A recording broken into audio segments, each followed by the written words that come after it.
بسم اللہ الرحمن الرحیم۔ سورہ یونس آیت نمبر 31 ہے۔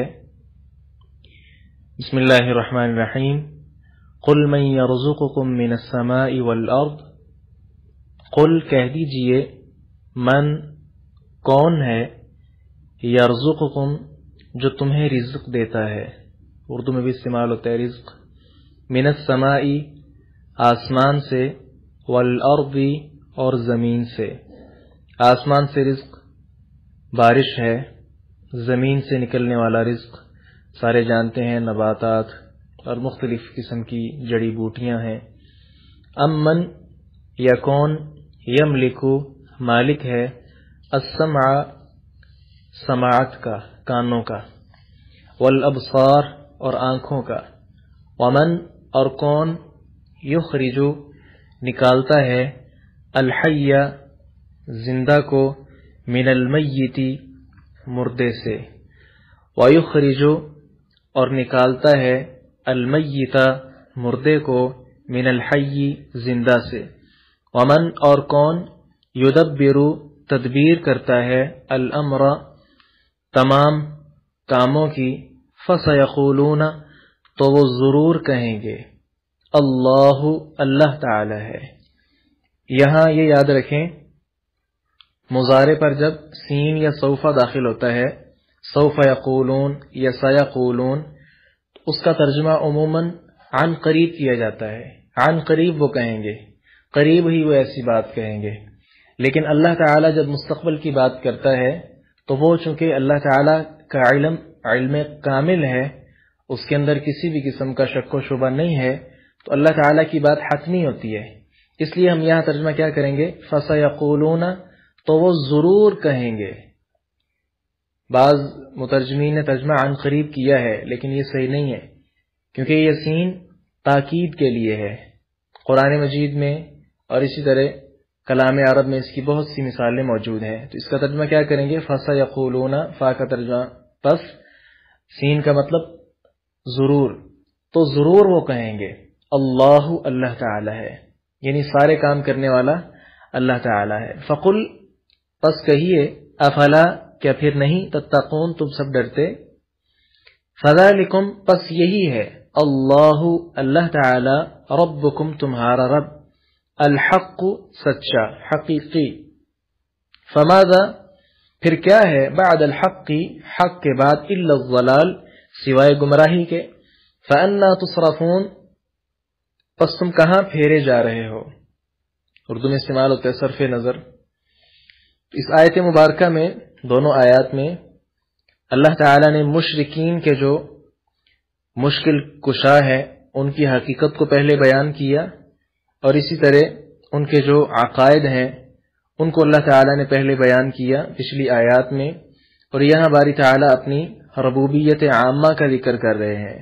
اور بالخصوص اس حوالے سے دلائل پیش فرما رہے ہیں باری تعالیٰ کہ تم سب کچھ مانتے ہو کہ خالق کائنات، مالک الملک، ہر قسم کا بادشاہ، پورے تصرفات کا مالک اللہ تعالی ہی ہے، جس نے ہر چیز کو پیدا کیا، سماعت کو پیدا کیا، سنتے ہو، دیکھتے ہو، اسی طرح زندہ سے مردہ، مردے سے زندہ، یہ سارا کچھ اللہ تعالی کر رہا ہے، پھر بھی تم کیا کر رہے ہو۔ دیگر آیات میں بھی دیکھیے، سورۃ المؤمنون آیت نمبر 78 ہے، باری تعالیٰ فرماتے ہیں، وَهُوَ الَّذِي أَنشَأَ لَكُمْ السَّمْعَ وَالْأَبْصَارَ وَالْأَفْئِدَةَ قَلِيلًا مَا تَشْكُرُونَ، وہی ہے جس نے تمہارے لیے کان اور آنکھیں اور دل بنائے، بہت کم ہی تم شکر کر پاتے ہو۔ اس طرح دیگر آیات میں بھی اللہ تعالیٰ نے اس بات کا ذکر کیا ہے۔ تو یہ ذکر کر کے اللہ تعالیٰ توحید ربوبیت جو ہے، التوحید فی الربوبیہ، اس کو واضح کرنا چاہ رہے ہیں، اور اس کی بنیاد پر آگے شرک فی الالوہیت جو ہے، کہ جب اللہ تعالیٰ تم مانتے ہو سب کچھ اسی نے پیدا کیا ہے، تو یہ مانتے ہو کہ وہ رب ہے۔ اب اس بنیاد پر اللہ تعالیٰ آگے سمجھانا چاہتے ہیں کہ جو رب ہوتا ہے عبادت کے لائق بھی وہی ہوتا ہے، تو شرک فی الالوہیت جو ہے، عبادت کے اندر شرک کرنا، اس سے اللہ تعالیٰ خبردار کر رہے ہیں کہ تم سب کچھ مانتے ہو، سارا کچھ کرنے والا میں ہوں، میرے معاملات ہر اعتبار سے سب سے اچھے ہیں، مراد یہ ہے کہ ان کے اندر کسی قسم کی کوئی کجروی نہیں ہے، اور ساتھ ہی اس کے اندر کوئی بھی ایسی خرابی موجود نہیں ہے، ہر معاملہ بہت زیادہ منظم اللہ تعالی نے بنایا ہوا ہے۔ تو یہ سارا کچھ یقین رکھتے ہوئے، یقین رکھنے کے باوجود پھر آگے عبادت پرستش بتوں کی کیوں کی جاتی ہے؟ قبروں پر جا کر سجدے کیوں کیے جاتے ہیں؟ ان کو کیوں چوما جاتا ہے؟ کیوں ان کا اس قدر احترام کیا جاتا ہے جو شریعت میں موجود نہیں ہے؟ تو یہ اللہ تعالیٰ اس کی بنیاد پر آگے شرک فی الالوہیت جو ہے اس کا رد کرنا چاہ رہے ہیں۔ آگے باری تعالیٰ ارشاد فرماتے ہیں کذالک، اسی طرح حقت سچ ثابت ہو گئی، کلمۃ ربک، آپ کے رب کی بات، کلمہ بات کو کہتے ہیں،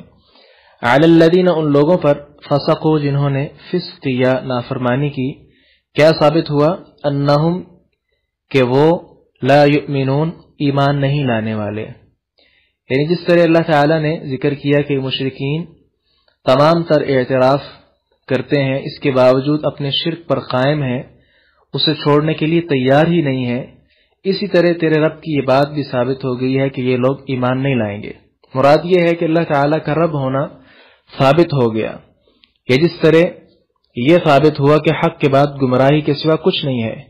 اسی طرح یہ بات بھی اتھینٹک ہے کہ ایسے لوگ جو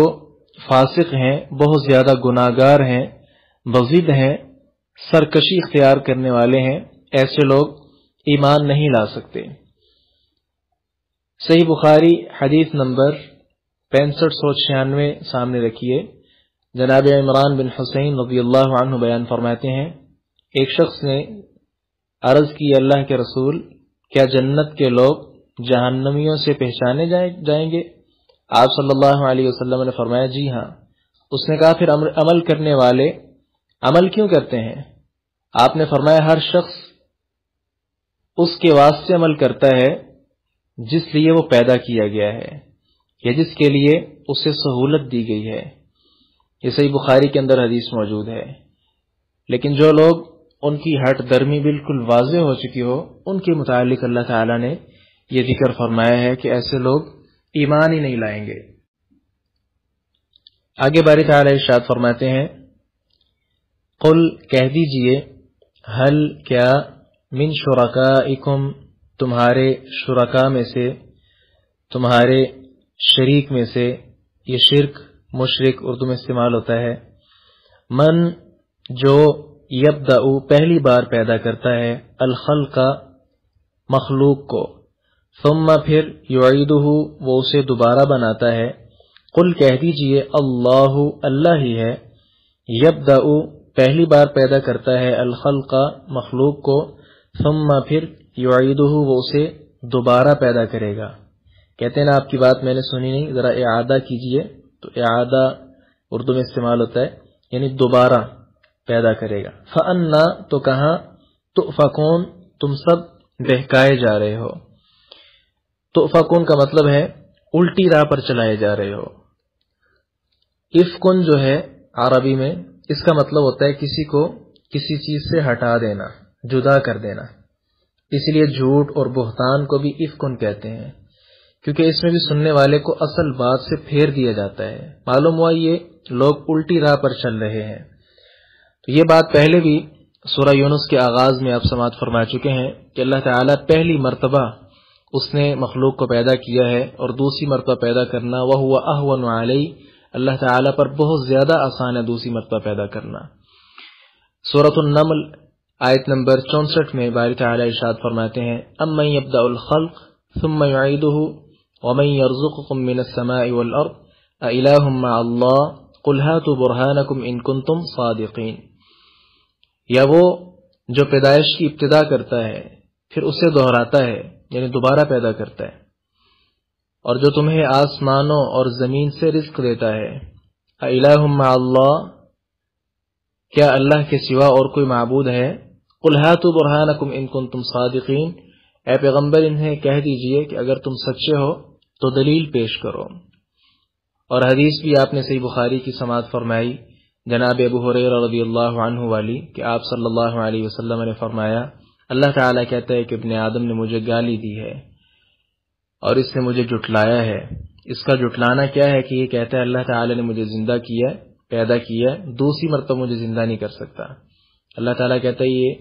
میرے ساتھ اس کا جھٹلانا ہے، مجھ پر جھوٹ بولتا ہے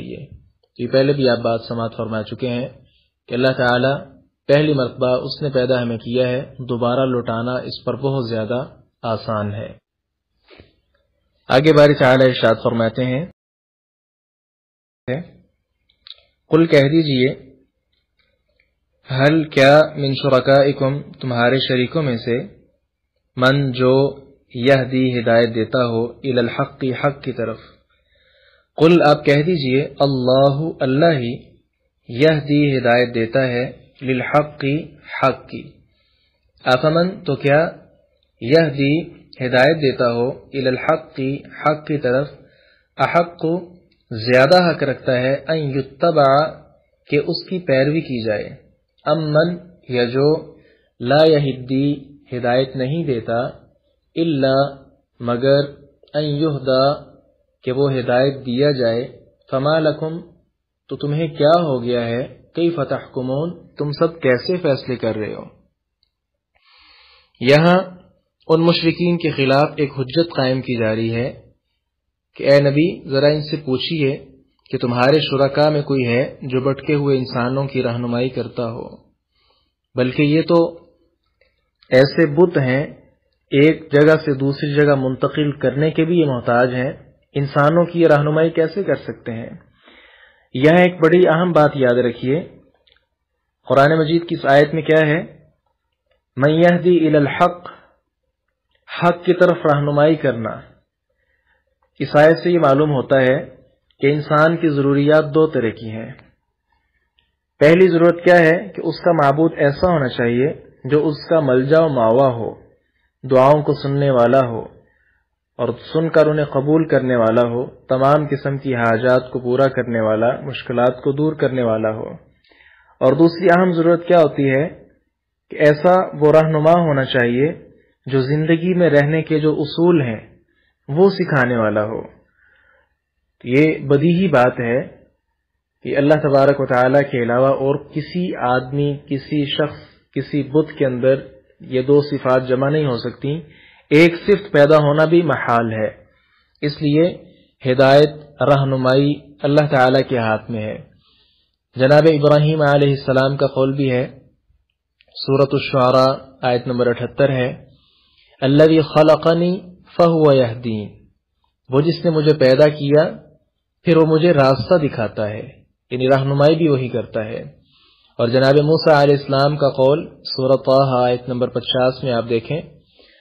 ربنا الذی اعطی کل شیء خلقہ ثم ہدی، ہمارا رب وہ ہے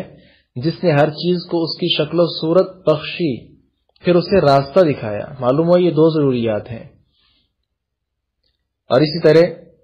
سبح اسم ربک الاعلی الذی خلق فسوی والذی قدر فہدی، سورۃ الاعلی 1 سے 3 نمبر آیات، اپنے رب کے نام کی تسبیح کر جو سب سے زیادہ بلند ہے، وہ جس نے پیدا کیا پھر درست بنایا، اور جس نے اندازہ ٹھہرایا پھر راستہ دکھایا۔ تو راستہ دکھانے والا، رہنمائی صرف پیدا کر دینا ہی بات نہیں ہے۔ تو یہ جو معبودان باطلہ ہیں، پیدا کرنا تو درکنار، ایک جگہ سے دوسری جگہ بتوں کو منتقل کرنا یا قبر کے اندر مردے کو ڈالنا، اگرچہ وہ جتنا بھی ولی تھا وہ اپنی جگہ تھا، اس کے اعمال اس کے ساتھ ہیں، اب وہ قبر کے اندر جا چکا ہے، اللہ کی سپرد ہے، وہ اللہ تعالیٰ کی مشیت کے علاوہ اور کوئی کام کچھ بھی نہیں کر سکتا مشیت کے بغیر۔ تو ایسا آدمی معبود کیسے ہو سکتا ہے؟ اس کی قبر پر سجدہ کیسے کیا جا سکتا ہے؟ اس بت یا اس مورتی کی عبادت کیسے کی جا سکتی ہے کہ جو خود ایک جگہ سے دوسری جگہ منتقلی کی محتاج ہے؟ تو یہ ساری چیزیں ذہن نشین رکھیے کہ اس آیت میں اللہ تعالیٰ نے ہدایت کا جو منبع ہے، یہ سارا کچھ اپنے آپ کو ٹھہرایا کہ ہدایت میری طرف سے ہے، رہنمائی میں کرتا ہوں۔ یہاں سوال پیدا ہو سکتا ہے کہ رہنمائی، ایک راستہ دکھانے والا بھی رہنمائی کرتا ہے، باہر کسی سے پوچھ لیا جائے راستہ کیا ہے؟ تو یہاں یاد رکھیے ما فوق الاسباب جو ہے وہ اللہ تعالیٰ کی طرف سے ہے، یعنی باری تعالیٰ کی اجازت ہوتی ہے تو یہ لوگ ہمیں تھوڑا سا راستہ بتاتے ہیں۔ اصل ہدایت دکھانے والا، ہدایت دینے والا اللہ تعالیٰ ہی ہے، جس کی اجازت کے بغیر، اس کی مشیت کے بغیر کچھ بھی نہیں ہو سکتا۔ آگے باری تعالیٰ ارشاد فرماتے ہیں، وما یتبع، وما اور نہیں، یتبع اتباع کرتے، پیروی کرتے، اکثرہم ان کے اکثر، الا ظن مگر گمان کی، ان الظن بے شک گمان، لا یغنی نہیں فائدہ دیتا، من الحق کی حق سے، حق کے مقابلے میں، شیئا کچھ بھی، ان اللہ بے شک اللہ تعالی علیم بہت زیادہ جاننے والا ہے، بما اس کو جو یفعلون وہ سب کر رہے ہیں۔ یہ مشرکین جو بتوں کو اپنا معبود سمجھتے ہیں اور ان کے پاس اوہام و خیالات اور بڑے فاسد قسم کے قیاس ہیں، دلیل کے علاوہ اور کچھ نہیں ہے، معلوم ہوا کہ اوہام و خیالات اس سے حقائق نہیں بدلا کرتے، اور ان کا جو گمان ہے مشرکین کا، ان کا ایک دوسری جگہ بھی اللہ تعالیٰ نے ذکر کیا ہے، سورۃ الانعام آیت نمبر 148 ہے، سَيَقُولُ الَّذِينَ أَشْرَكُوا لَوْ شَاءَ اللَّهُ مَا أَشْرَكْنَا وَلَا آبَاؤُنَا وَلَا حَرَّمْنَا مِنْ شَيْءٍ كَذَلِكَ كَذَّبَ الَّذِينَ مِنْ قَبْلِهِمْ حَتَّى ذَاقُوا بَأْسَنَا قُلْ هَلْ عِندَكُم مِّنْ عِلْمٍ فَتُخْرِجُوهُ لَنَا إِن تَتَّبِعُونَ إِلَّا الظَّنَّ وَإِنْ أَنْتُمْ إِلَّا تَخْرُصُونَ۔ تو یہ گمان کی ہی پیروی کرتے ہیں۔ یہ جو گمان ہے ظن، عربی میں اس کے کئی مفہوم ہوتے ہیں، بالخصوص دو اس کے مفہوم ہیں، ایک تو گمان اچھا ہوتا ہے اور دوسرا گمان جو اس آیت میں بھی ذکر ہوا یہ مذموم ہے۔ اچھا جو گمان ہے سورۃ البقرہ آیت نمبر 46 ہے، الذین یظنون انہم ملاقو ربہم، یہاں مومن جو ہیں ان کے اللہ تعالیٰ نے صرف بیان کی ہے الذین یظنون انہم ملاقو ربہم، وہ لوگ جو یقین رکھتے ہیں کہ بے شک وہ اپنے رب سے ملنے والے ہیں، تو یہ ان کا جو یقین ہے ظن، یہ یقین کے معنی میں استعمال ہوا ہے اور یہ ظن صحیح ہے۔ باقی جو اس آیت کے اندر بیان ہوا اس حوالے سے صحیح بخاری کے حدیث 51-43 آپ صلی اللہ علیہ وسلم ارشاد فرماتے ہیں ایاکم والظن، گمان سے بچو، فإن الظن اکذب الحدیث، کیونکہ جو گمان ہے یہ سب سے جھوٹی بات ہے۔ تو یہ ظن بے بنیاد ہوتا ہے، جو صرف اور صرف تقلید یا کسی کا جو خاص فہم ہے اسی پر چل پڑنا، یہ وہ چیزیں ہیں۔ ان کے متعلق باری تعالیٰ فرماتے ہیں ان یتبعون الا الظن وما تهوى الانفس، یہ لوگ صرف گمان کے اور ان چیزوں کے پیچھے چل رہے ہیں جو ان کے دل چاہتے ہیں۔ اور دوسری جگہ یہ سورۃ النجم آیت 23 ہے، اور اسی طرح آیت نمبر 27 میں اللہ تعالیٰ فرماتے ہیں وما لهم به من علم، انہیں کوئی علم نہیں ہے، ان یتبعون الا الظن، صرف گمان کی پیروی کرتے ہیں، وان الظن لا یغنی من الحق شیئا، اور حق سے یہ جو گمان ہے یہ کوئی بھی فائدہ نہیں دیتا۔ تو یہ گمان معلوم ہوا دو طرح کا ہے، ایک اچھا ہے اور ایک برا ہے جو اس آیت کے اندر بیان ہوا، یعنی عقل کی پرستش کرنا، عقل والا ہو کر رہ جانا کہ میری جو عقل کہہ رہی ہے، میرا جو گمان رہ رہا ہے میں صرف اسی کی بات مانوں گا، یہ اللہ تعالیٰ کی بات اور اس کے رسول کا واضح واضح انکار ہے، اس کا باری تعالیٰ نے یہاں ذکر کیا۔ آگے باری تعالیٰ ارشاد فرماتے ہیں وما كان هذا القرآن، وما اور نہیں، کانا ہے، هذا یہ، القرآن قرآن، ان یفترا کہ وہ گڑھ لیا جائے، من دون اللہ اللہ کے سوا۔ یہ پہلے بھی آپ اعتراض ان کا سن چکے ہیں، کیسے انہوں نے آپ صلی اللہ علیہ وسلم سے کہا کہ قرآن مجید اور لے آؤ، او بدل ہو، یا اس کو تبدیل کر دو۔ تو یہاں باری تعالیٰ توحید ثابت کرنے اور شرک کا رد کرنے کے بعد اب قرآن مجید کی حقانیت بیان کر رہے ہیں۔ ولیکن اور لیکن، تصدیق یہ تصدیق ہے، الذی اس کی جو بین یدیہ اس سے پہلے ہے، یدئی اصل میں یہ یدین تھا، یدن ہاتھ کو کہتے ہیں، تو یدین اس کی تسنیہ ہوگی یعنی دو ہاتھ، آگے ہی ضمیر ہے اس کی وجہ سے آنے سے نون یہاں سے گر گیا، تو یدئی ہی، بین یدیہ ان کے ہاتھوں میں ہے، تو ہاتھ چونکہ آگے ہوتے ہیں اس لیے اس کا مجازی ترجمہ کیا کر لیا گیا، جو ان سے پہلے ہے، مراد اس سے پہلے والی کتابیں ہیں آسمانی۔ وتفصیل اور تفصیل ہے، الکتاب کتاب کی، لا ریب کوئی شک نہیں ہے، فیہ اس میں، من رب العالمین تمام جہانوں کے رب کی طرف سے ہے. ام یا یقولون وہ کہتے ہیں افتراہ اس نے گھڑ لیا ہے اسے. قل کہہ دیجئے فأتو تو تم لاؤ بصورت کسی صورت کو مثلہ اس جیسی. ودعو اور تم سب بلا لو من استطعتم جس کو تم طاقت رکھتے ہو من دون اللہ اللہ کے علاوہ ان کنتم صادقین اگر تم سچے ہو. تو یہ مشرکین سے اللہ تعالی نے کہا کہ اگر تم کہتے ہو کوئی یہ آپ صلی اللہ علیہ وسلم اپنی طرف سے لے کر آئے ہیں جو نبی تصنیف کرنا تالیف کرنا بہت دور کی بات ہے، وہ تو کوئی شاعر بھی نہیں تھے، بہت زیادہ یعنی پڑھے لکھے بھی نہیں تھے، وہ کسی یونیورسٹی کالج سے پڑھے ہوئے نہیں تھے، کسی بھی آدمی کے وہ شاگرد نہیں تھے، امی ان پڑھ تھے. اللہ تعالیٰ نے ان پر یہ قرآن مجید نازل کیا ہے. چلے اگر تمہارا یہ دعویٰ ہی ہے تو اس جیسی 10 صورتیں لے آؤ. کہیں اللہ تعالیٰ نے کہا 10 آیتیں لے آؤ، کہیں کہا چھوٹی سی کوئی صورت ہی لے آؤ. مختلف مقامات پر اللہ تعالیٰ نے کئی قسم کا چیلنج کیا ہے. سورہ ہود آیت نمبر 13 آپ نکال کر دیکھیے. اسی طرح سورہ یونس کی آیت نمبر 88 دیکھ لیجئے، سورہ بقرہ آیت نمبر 23 دیکھ لیجئے. مختلف اللہ تعالیٰ نے ان کے ساتھ یہ چیلنج کیا ہے کہ آپ اس طرح کی کوئی چیز نہیں لا سکتے. یہاں تک کہ سورہ بنی اسرائیل آیت نمبر 88 میں اللہ تعالیٰ نے ارشاد فرمایا قُلْ لَئِنِ اجْتَمَعَتِ الْإِنسُ وَالْجِنُّ عَلَىٰ أَن يَأْتُوا بِمِثْلِ هَٰذَا الْقُرْآنِ لَا يَأْتُونَ بِمِثْلِهِ وَلَوْ كَانَ بَعْضُهُمْ لِبَعْضٍ ظَهِيرًا. کہہ دیجئے اگر سب انسان اور جن جمع ہو جائیں اس قرآن جیسا بنا لیں تو اس جیسا نہیں بنا سکتے، اگرچہ وہ بعض ایک دوسرے کی مدد بھی کریں، یعنی سارے جمع ہو کر یہ کام بھی کریں تو بھی ممکن نہیں ہے. یہاں یہ بات یاد رکھیے، پاکستان اور ہندوستان یہاں موجود جو عیسائی لوگ ہیں ان کے جو مبلغ ہیں، بڑے آدمی جو تبلیغ کرنے والے ہیں، ان کے پادری قسم کے لوگ، انہوں نے یہ اعتراض اٹھایا ہے کہ اگر قرآن مجید کے اندر جیسا کہ اس آیت میں ہم نے ابھی پڑھا کہ یہ گزشتہ جو آیات ہیں ان کی تصدیق ہے اور ساتھ ساتھ ان کتابوں کی مزید تفصیل ہے، تو ان کا یہ اعتراض ہے اگر یہ قرآن پرانی کتابوں کی تصدیق ہی کرتا ہے اور اسی طرح کے مسائل بتاتا ہے تو پھر یہ قرآن کی ضرورت کیا تھی؟ قرآن کیوں نازل کیا گیا ہے؟ پرانی کتابیں کافی کیوں نہیں تھیں؟ ان کا یہ اعتراض بہت زیادہ پھیلایا جا رہا ہے. انٹرنیٹ کا دور ہے،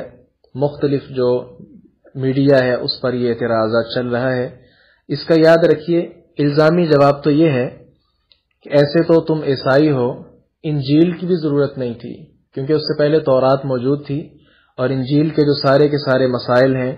وہ تقریباً سارے ہی تورات سے ملتے جلتے ہیں، تو پھر یہ اس کی ضرورت کیوں پیش آئی؟ حقیقی جواب اس کا یہ ہے کہ سابقہ تمام جو الہامی کتب ہیں،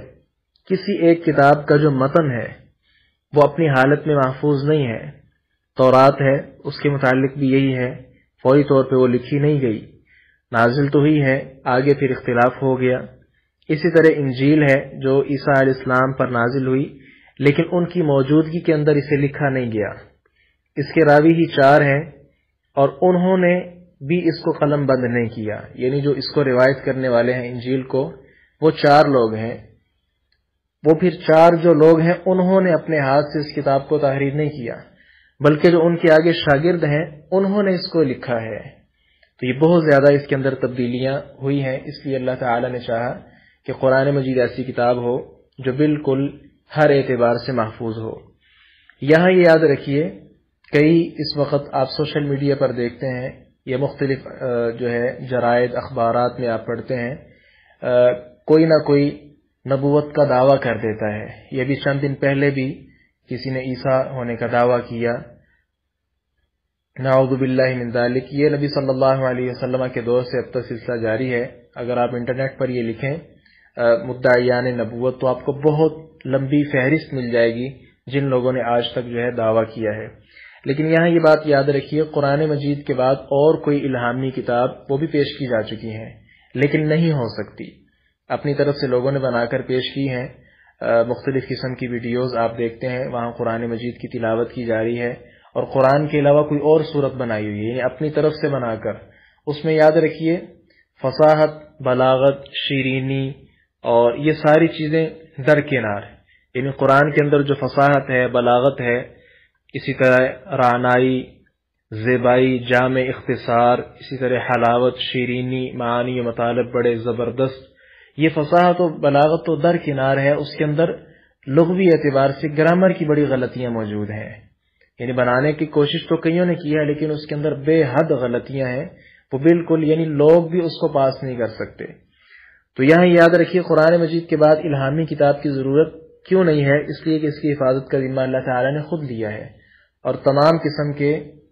جو افراد ہیں ہر شعبہ سے تعلق رکھنے والے، وہ اس بات کو پہچان چکے ہیں کہ قرآن مجید واحد کتاب ہے جو بالکل اپنی اصل حالت میں محفوظ ہے، اور کل قیامت تک اس کے اندر تمام قسم کے مسائل جو ہیں وہ الحمدللہ موجود ہیں۔ آگے باری تعالیٰ ارشاد فرماتے ہیں بلکہ کذبوا، ان سب نے جھٹلایا، بما، اس کو جو لم یحیطوا، نہیں انہوں نے احاطہ کیا، بعلمہ، اس کے علم کا، ولما، واو کا ترجمہ ادھر حالانکہ ہم کریں گے، واو کا ترجمہ اور ہوتا ہے لیکن کبھی اس کا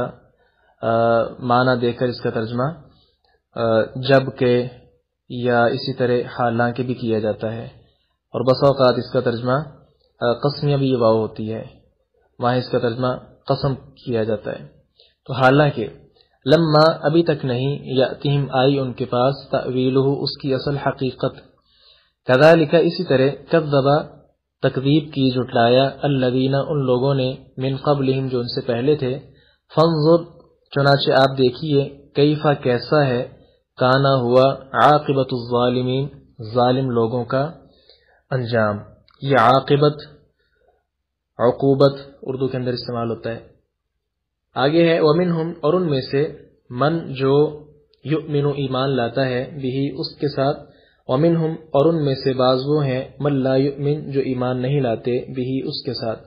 وربک اعلم بالمفسدین، وربک، اور آپ کا رب، اعلم، خوب جاننے والا ہے، بالمفسدین، فساد کرنے والوں کو۔ کفار عرب کی جانب سے جب اس چیلنج کا جو اللہ تعالیٰ نے چیلنج کیا اس کا جواب کوئی نہ آیا، اور یہ آ بھی نہیں سکتا تھا، اس وقت اللہ تعالیٰ نے یہ بات ارشاد فرمائی کہ قرآن مجید پیش نہیں کر سکتے۔ یہاں یاد رکھیے کسی بھی چیز کو جھٹلانے کے لیے دو طرح کے ثبوت درکار ہوتے ہیں، ایک خارجی ثبوت ہوتا ہے، خارجی شہادت، اور دوسری داخلی شہادت ہوتی ہے۔ خارجی شہادت کیا ہونی تھی؟ کوئی آدمی آتا اور آپ صلی اللہ علیہ وسلم کو آ کر قرآن مجید سکھلا جاتا، یہ خارجی شہادت تھی، سارے دیکھ لیتے کہ یہ آپ صلی اللہ علیہ وسلم کسی آدمی سے سیکھ کر یہ قرآن آگے پیش کرتے ہیں، اللہ تعالیٰ کی طرف سے نہیں ہے۔ لیکن ایسا نہیں ہو سکا، بڑی انہوں نے کوشش کی آپ صلی اللہ علیہ وسلم پر، نعوذ باللہ، الزام بھی لگائے، لیکن پھر بھی کوئی ایسا ثبوت ان کے پاس نہیں تھا کہ آپ صلی اللہ علیہ وسلم کسی سے سیکھتے ہوں یا اپنی طرف سے قرآن آگے لوگوں کو سکھاتے ہوں۔ داخلی شہادت کیا ہے؟ کسی بھی خط کے اندر کوئی ایسی چیز ہو، کوئی پشین گوئی کی جائے اور وہ جھوٹی ثابت ہو جائے، یہ داخلی شہادت ہوتی ہے، اور اس سے پتہ چل جاتا ہے کہ یہ جو خط ہے، لیٹر ہے، یہ جو بات کہی گئی ہے یہ بات درست نہیں ہے۔ تو قرآن مجید کی جو داخلی شہادت ہے، اس کے اندر جو باتیں بیان ہوئیں، جو پشین گوئیاں اللہ تعالیٰ نے ان کا ذکر کیا، وہ کسی بھی صورت میں غلط ثابت نہیں ہوئی۔ تو یعنی کسی بھی چیز کو جھٹلانے کے لیے دو چیزیں ضروری ہوتی ہیں، داخلی شہادت اور خارجی شہادت۔ قرآن کے حوالے سے نہ وہ خارجی شہادت دے پائے ہیں کہ قرآن جھوٹا ہے، اور نہ ہی داخلی شہادت ان کے پاس موجود ہے جس وجہ سے وہ قرآن مجید کا کسی بھی طور سے اس کا رد پیش کر سکیں۔ یہاں جو اللہ تعالیٰ نے کہا ہے نا وَرَبُّكَ أَعْلَمُ بِالْمُفْسِدِينَ، فساد مچانے والوں کو اللہ تعالیٰ خوب جانتا ہے، یہاں فساد مچانے والے اس کا مطلب کیا ہے کہ مسلمان نہ ہونے والے، یعنی ایسے لوگ جو قرآن مجید کا انکار کر رہے ہیں، ایسے لوگ مسلمان ہی نہیں ہیں۔ اور اوپر جو کہا ہے وَمِنْهُمْ مَن يُؤْمِنُ بِهِ وَمِنْهُمْ مَن لَا يُؤْمِنُ بِهِ، اس کا ترجمہ ایمان نہیں ہے۔ ایمان کا مطلب جو ہم اپنے آپ میں سمجھتے ہیں کہ ایک مسلمان ہوتا ہے اور پھر وہ مومن ہوتا ہے اور مومن جنت میں داخل ہوتا ہے، یہ وہ والا ایمان نہیں ہے۔ اس سے مراد ان کی دو قسمیں اللہ تعالیٰ نے بنائی ہے، یعنی وہ جو کافر لوگ ہیں ان کی دو قسمیں ہیں، ایک وہ ہیں جو اس بات کو تسلیم کرتے ہیں کہ قرآن واقعی اللہ تعالی کی طرف سے ہے اور یہ اپنی طرف سے تصنیف کرنا ممکن نہیں ہے، یعنی وہ دلی طور پہ وہ مانتے ہیں لیکن صرف ہٹ درمی کی وجہ سے اس کو جھٹلاتے ہیں۔ اور دوسری جو اللہ تعالیٰ نے کہا کہ وَمِنْهُمْ مَن لَا يُؤْمِنْ بِهِ، اس کا مطلب کیا ہے کہ اس میں سے بعض لوگ ایسے بھی ہیں جو عقل کے اس قدر اندھے ہیں اور سمجھ کے کورے ہیں کہ قرآن مجید کلام الہی ہے، اس کا انہیں یقین ہی نہیں آتا۔ کفر پر یہ لوگ قائم ہیں، دونوں گروہ، جو سمجھ چکے ہیں پھر وہ ہٹ درمی کی وجہ سے انکار کرتے ہیں، اور دوسرے وہ لوگ جن کو سمجھ ہی نہیں آ رہی۔ دونوں ہی اللہ تعالیٰ کہہ رہے ہیں یہ کافر ہیں، فاسد ہیں، ایسے لوگ مسلمان نہیں ہو سکتے۔